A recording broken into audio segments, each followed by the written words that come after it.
What's your story? Well, we spent a weekend naked together once.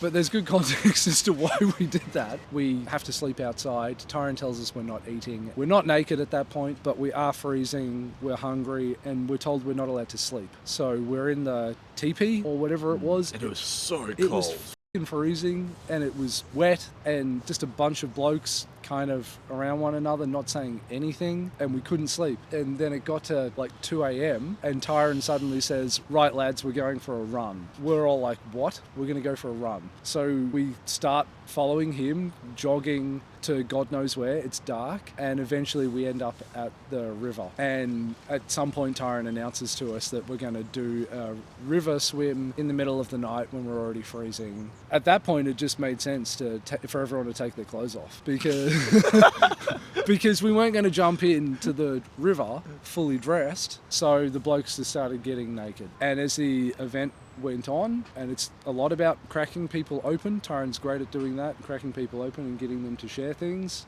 I remember I was attempting to reignite a relationship that had basically ended. I was devastated by this, and I can't believe it's over. How could I have fucked up so badly that she walked away from me and that it's over? But I was just not going to accept that it had ended and that it was irredeemable and that we couldn't go back and sort things out. So I can recall messaging her and saying, I'm in Melbourne, believe it or not, wouldn't you like to meet up?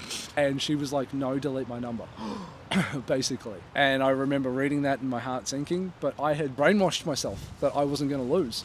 I'm like, I'm not going to give up. No, I'm not deleting your number, and I'm going to keep trying forever. And you're just going to have to live with the fact that I'm going to keep trying and showcasing that I changed. I genuinely had changed, and I knew it. But that's not going to do it. Like, me just having changed isn't just going to win her back. I think the thing that helped win her back was the fact that I had a plan for her. I can't speak highly enough about if you're in love with a woman, as a man, you have to have a fucking plan for your relationship. And you have to lead that plan. And we sat down and I said, my proposal is that you should be in a relationship with me again, and we should have a child. We should have a family together. Yeah, I just said, I looked her right in the eye and I said, I want to have children together. This is an opportunity to build a family together. She was fucking taken aback by me saying it in those terms. But I think that helped tremendously. Because now we have a family together. So I wasn't just... Let's go.